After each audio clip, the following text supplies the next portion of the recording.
talking about the connection to the crash.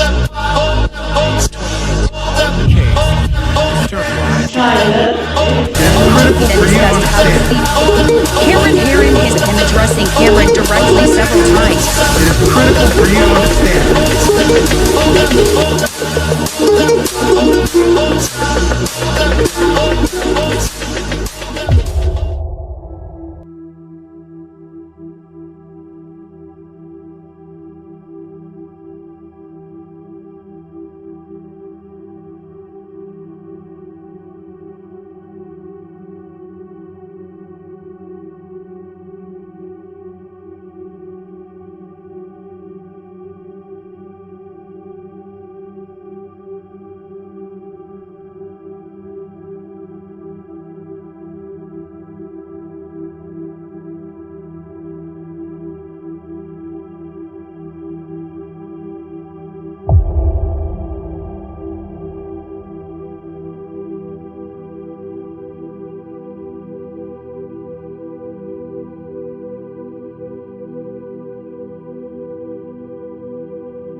New tonight, we have an update on that deadly Bayshore Boulevard racing incident that killed a young mother and her baby. News Channel 8's Ryan Hughes has more on that story from the Tampa courthouse.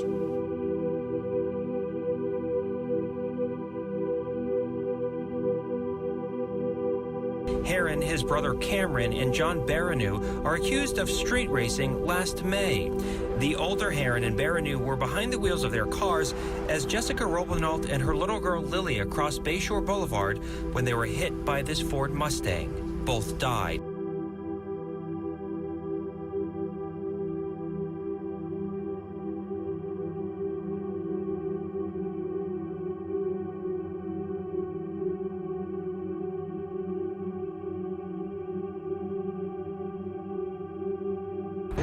The only thing I hope for is that the young men who made those mistakes that day give back in some way, so that other kids will learn from their mistake and that this can be avoided. No, well, he will not be testifying. Yeah. Judge, I have just a statement that I'm going to read on behalf of Cameron Herrin. Yes, sir. And to begin, I would like to apologize to the family that lost two beautiful souls. The amount of remorse, sorrow, and regret that I feel is unfathomable. But I could not possibly imagine how you feel.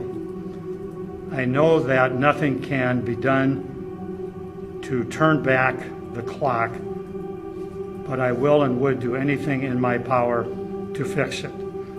I am so sorry for what I did and what I caused.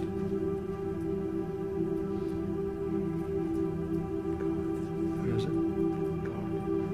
God is with these two beautiful souls, and I have no doubt that they are at peace.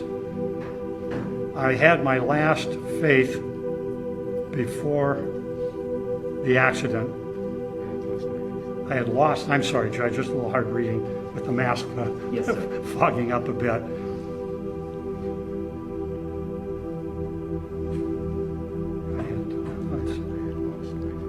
I had lost my faith before the accident, but I brought it back afterwards and was confirmed to the Catholic Church soon thereafter. Along with my family, I will be carrying these two precious lives with me forever and wherever I go. I would also like to apologize to my friends and family for what I put them through, and I could never repay any of them for the support that I have received from them. I always pray for the Reisinger and Raubenolt families because your pain must be unconscionable. My life will be dedicated to repaying the cost of the lives that I took, and if given the chance, I will do everything in my power to prevent any fatal accident from ever occurring again. The cases involving all three men continue to work their way through the court system.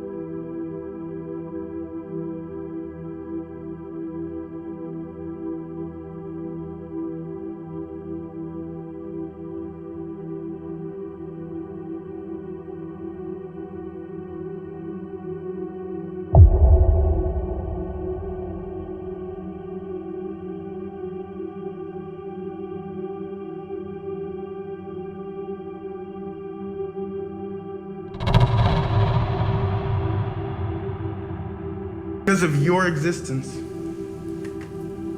two beautiful, innocent lives were denied a full life. You eliminated their voices from this earth. A tearful David Raubenolt wanted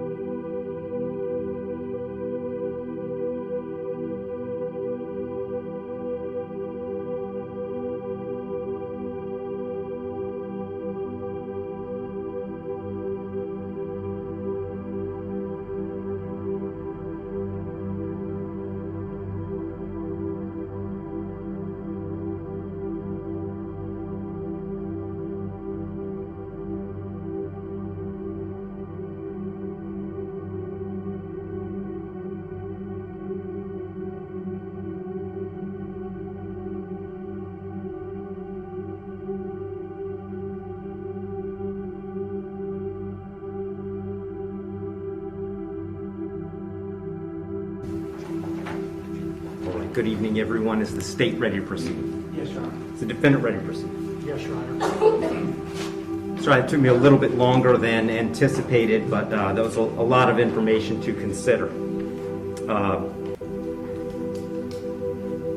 Let me just start by saying that as multiple people have observed, this is a particularly difficult case because there's really nothing that the court can do that's capable of fixing the harm that has been caused to the victims in this case. So that being said, I've got to start with the law. I'm bound by the law, and the law gives me a guideline for how to analyze an appropriate sentence in this case. So I want to start with the Camacho case.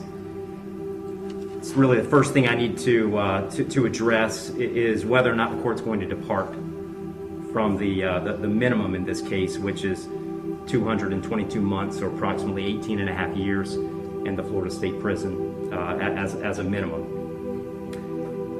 The Camacho case, as Mr. Fitzgibbons pointed out and argued, lays out really a three-factor test.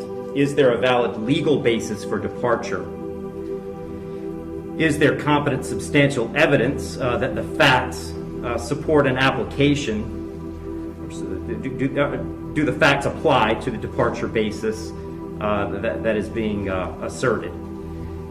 To both of those questions, I answer those yes. There is a valid legal basis for departure, and there is competent substantial evidence that would support a departure. And really, I'd find that as to all of the departure bases argued, with the exception of the disparity argument.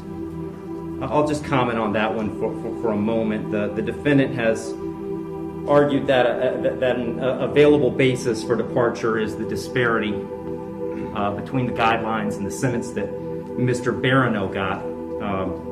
I don't agree with that. I agree that disparity could potentially be an available legal basis for departure. But in this case, I don't think it applies because I do think that there are important substantive differences between the facts as applied to Mr. Barano and the facts as applied to Mr. Herrin. The state's put those on the record. I won't elaborate on it too much other than to say I think that the difference, the age of majority for Mr. Herrin is one of those. But mostly I just think that the facts are different as between those two defendants. And so I don't believe that the facts in this case support that as a departure basis, because I believe that a disparity in sentence between Mr. Barano and Mr. Herrin is appropriate in this case.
Today, closure for a family 3 years after a mother and baby were killed in a horrific street racing crash.